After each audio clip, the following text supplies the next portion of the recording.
You know, we have been following the continuing downfall of Twitter, and today is a very odd occasion because not only this week have we gone over the quote year of success, according to Rishi Sunak, which is far from being a year of success. It's been more a year of Sunak just completely and absolutely messing everything up. And now we come on to talking about Twitter, because who else this week also celebrates a quote year of success? Yes, Elon took over Twitter almost a year ago to the day today. And has Elon made a success of Twitter? No. He has thoroughly destroyed it all. Advertising revenues are down. Everything is down. User numbers down. Activity numbers down. It is behind in app usage, behind the Samsung Clock app.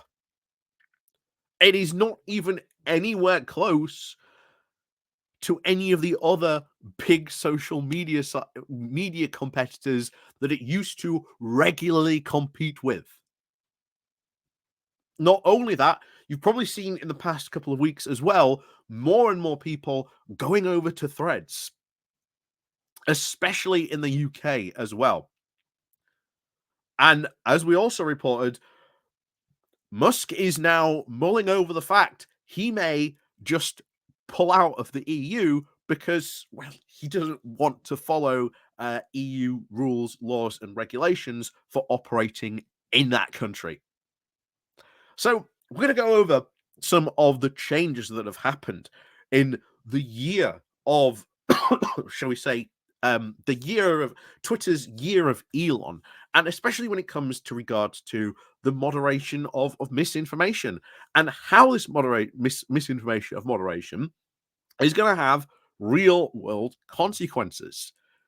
Just like last time, we talked about all the stuff that has been going on in the Middle East that has fueled a lot of hate and, of course, unfortunately, real world violence. It's not just that has been on the increase. So, before we do go on to talking about Twitter's year of Elon, please do remember to click on the like, share, and subscribe button. And of course, down below there are links to my Patreon page and a one-off link called Buy Me Coffee, where you can, well, buy me coffee. And of course, as always, thank you very much to all the people who do help and support the channel that way. Of course, there is the YouTube thank you button. And of course, there is the Pony Club as well down below. So we're going to go over to The Guardian because they covered Elon's year at Twitter as well. But this is the one I want to go over. The diminishing moderation. And again, this just shocks me that he actually went ahead and did this.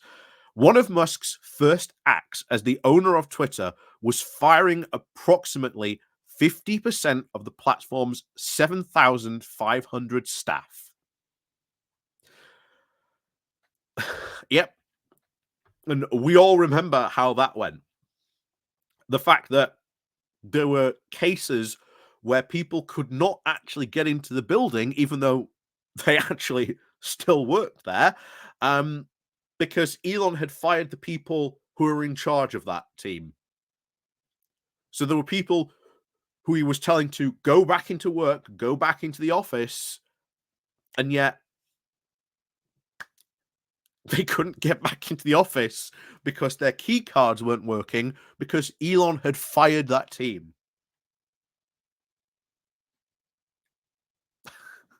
Fun times at the Twitter office.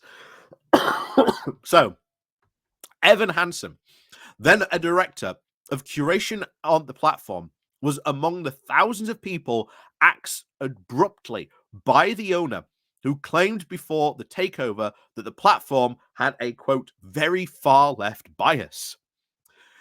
He said that he believed our team was biased and that the entire moderation team was actively promoting liberal conversations and being partial and being parietal with conservative ones, says the same. He had then had a long career and a respected tech journalist before joining Twitter back in 2016. Hussein said his team would, quote, nourish a variety of viewpoints via features such as Twitter Moments, or ensure that readers experience perspectives that they would otherwise not encounter.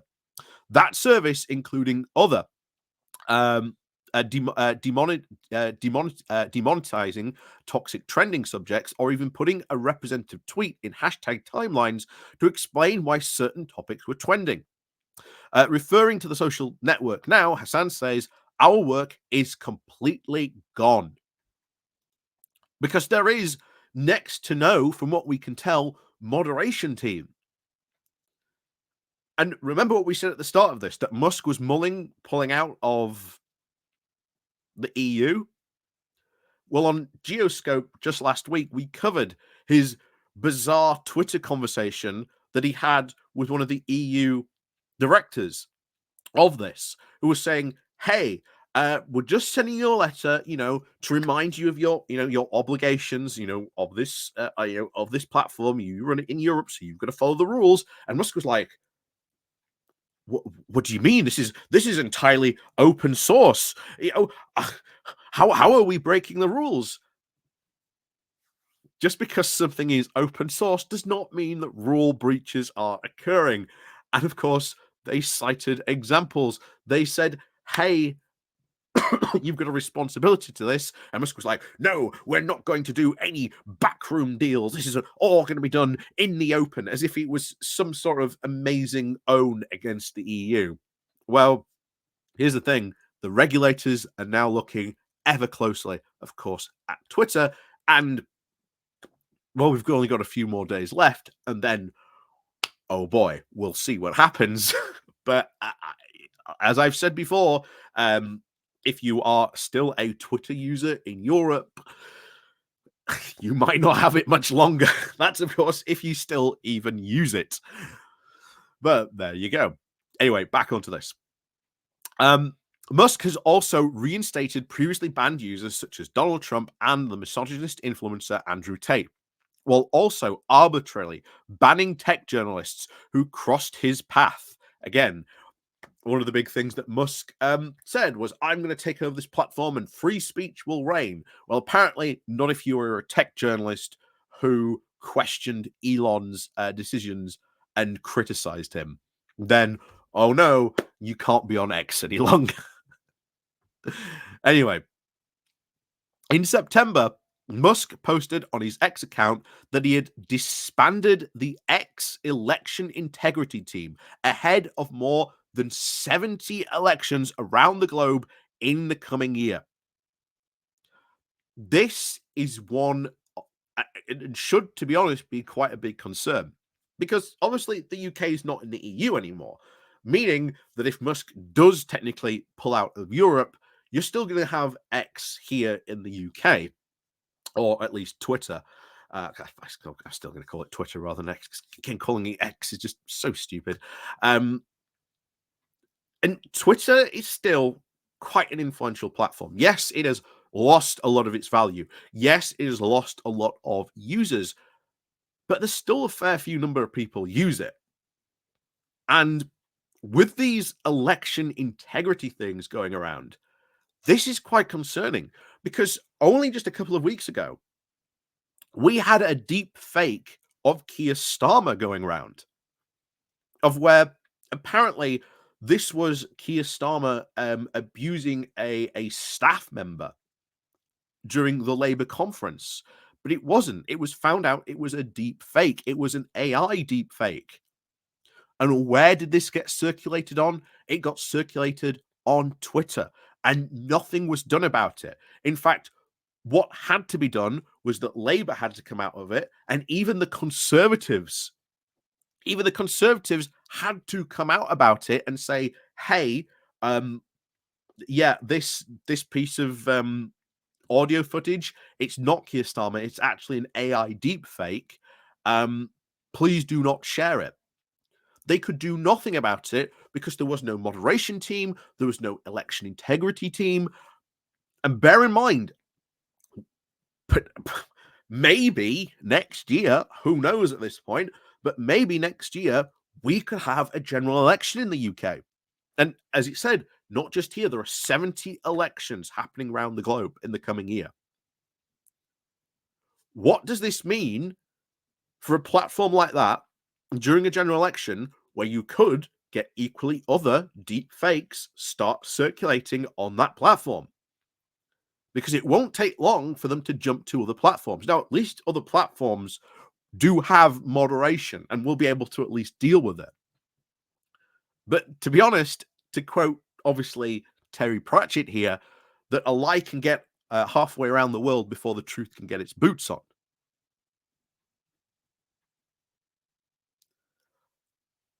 Luckily, of course, that damage and that deep fake about Keir Starmer was heavily contained and at least heavily pushed back against. But here's the thing, during a general election, are the Conservatives really going to be as conciliatory as they were in that case? Maybe they might, maybe they not. Maybe they at least they understand how these types of things are damaging to democracy as a whole. At least we can still say the Conservatives recognize that. But as you can see, getting rid of that election integrity team raises a lot of concerns.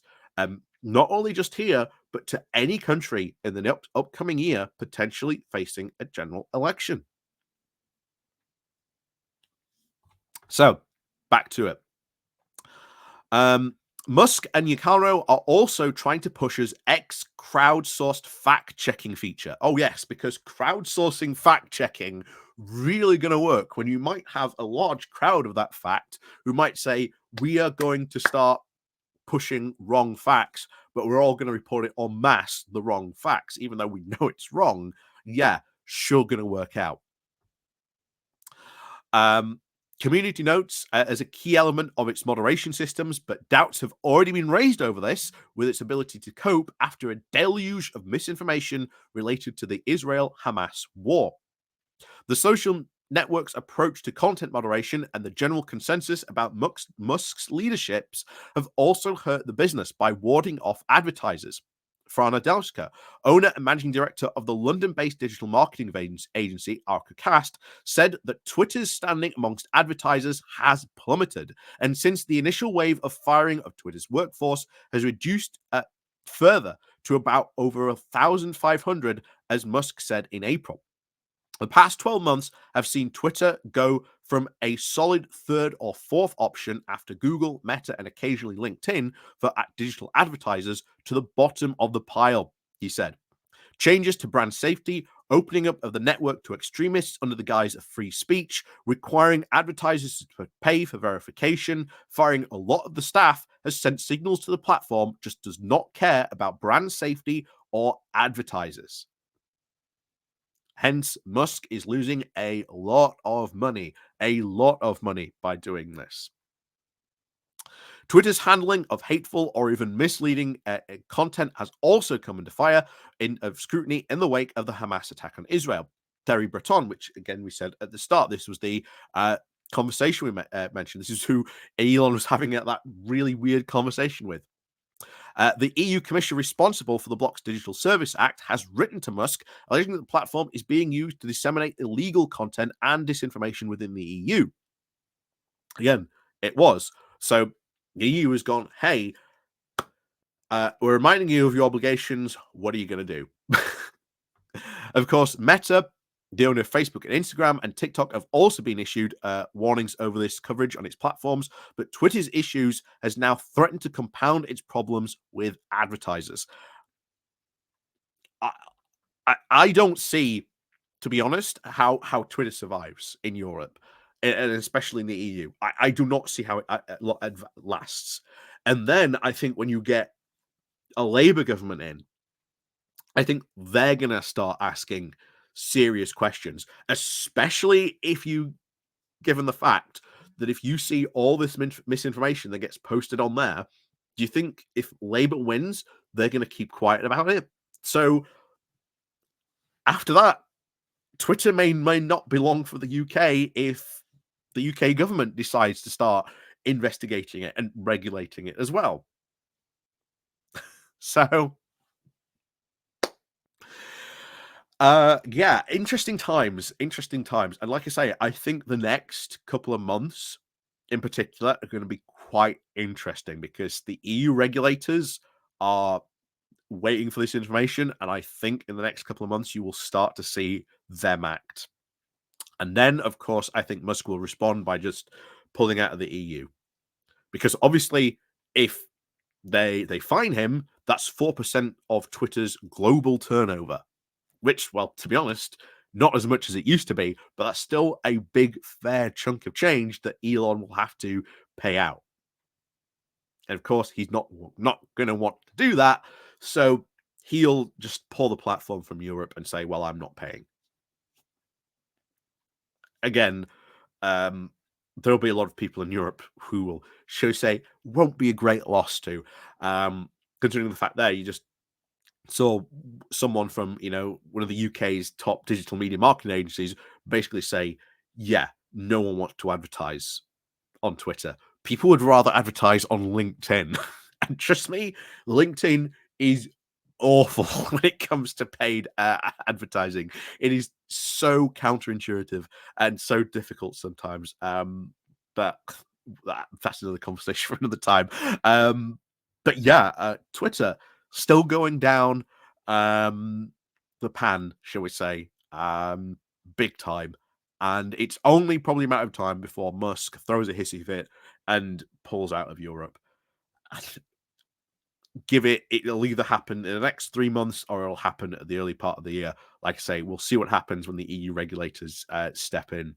But oh boy, when they step in, they will step in hard, and Musk will throw his toys out of the pram. That is for certain. So, as always, we'll see you all next time.